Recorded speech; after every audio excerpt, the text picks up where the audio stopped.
Global governance or world governance is a movement towards political integration of transnational actors aimed at negotiating responses to problems that affect more than one state or region.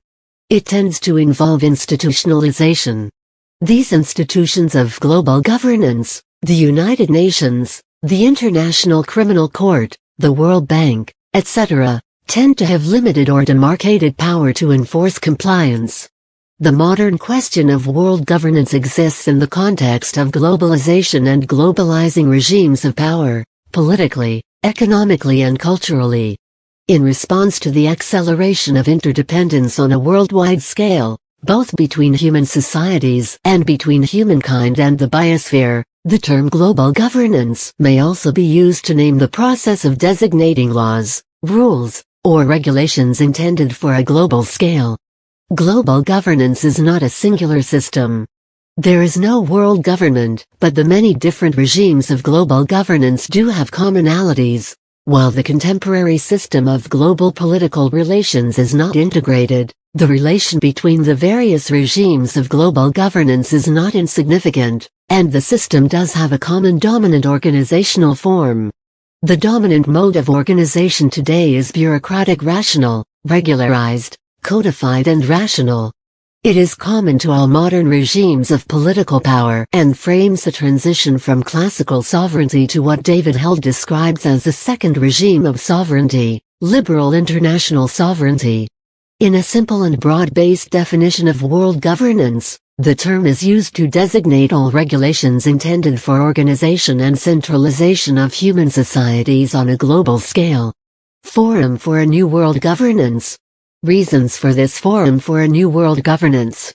Traditionally, government has been associated with governing, or with political authority, institutions, and, ultimately, control. Governance, however, denotes formal political institutions that aim to coordinate and control independent social relations, and that have the ability to enforce, by force, their decisions.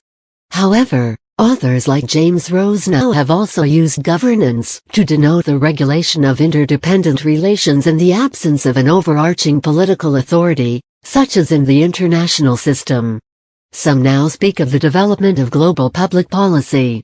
Adil Najam, a scholar on the subject at the Pardee School of Global Studies, Boston University, has defined global governance simply as the management of global processes in the absence of global government.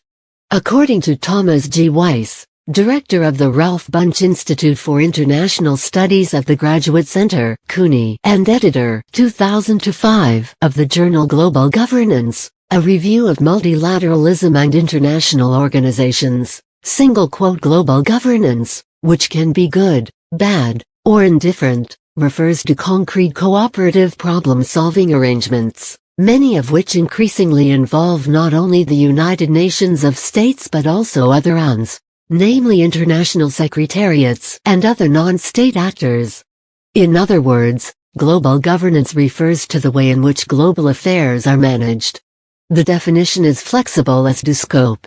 It applies whether the subject is general, for example global security and order, or specific, for example the WHO Code on the Marketing of Breast Milk Substitutes. It is flexible enough as to reach. It applies whether the participation is bilateral, for example an agreement to regulate usage of a river flowing in two countries, function-specific, for example a commodity agreement, regional, for example the Treaty of Tlatelolco, or global, for example the NPT. These cooperative problem-solving arrangements may be formal, taking the shape of laws, or formally constituted institutions for a variety of actors, such as state authorities, intergovernmental organizations, EGOs, non-governmental organizations, NGOs, private sector entities, other civil society actors, and individuals, to manage collective affairs. They may also be informal, as in the case of practices or guidelines, or ad hoc entities, as in the case of coalitions. However, a single organization may nominally be given the lead role on an issue, for example the World Trade Organization, TO, in world trade affairs. Therefore, Global governance is thought to be an international process of consensus forming which generates guidelines and agreements that affect national governments and international corporations. Examples of such consensus would include WHO policies on health issues. In short, global governance may be defined as the complex of formal and informal institutions, mechanisms, relationships, and processes between and among states, markets, citizens and organizations, both inter- and non-governmental, through which collective interests on the global plane are articulated, duties, obligations and privileges are established, and differences are mediated through educated professionals. Titus Alexander, author of Unraveling Global Apartheid, an overview of world politics, has described the current institutions of global governance as a system of global apartheid, with numerous parallels with minority rule in the formal and informal structures of South Africa before 1991. There are those who believe that world architecture depends on establishing a system of world governance. However, the equation is currently becoming far more complicated. Whereas the process used to be about regulating and limiting the individual power of states to avoid disturbing or overturning the status quo, the issue for today's world governance is to have a collective influence on the world's destiny by establishing a system for regulating the many interactions that lie beyond the province of state action.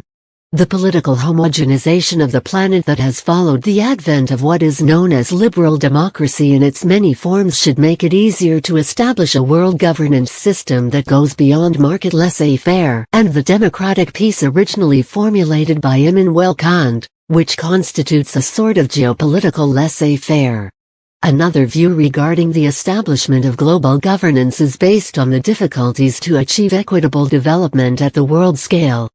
To secure for all human beings in all parts of the world the conditions allowing a decent and meaningful life requires enormous human energies and far-reaching changes in policies.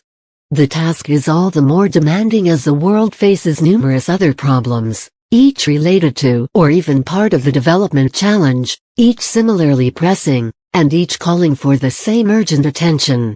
But, as Arnold Toynbee has said, our age is the first generation since the dawn of history in which mankind dares to believe it practical to make the benefits of civilization available to the whole human race.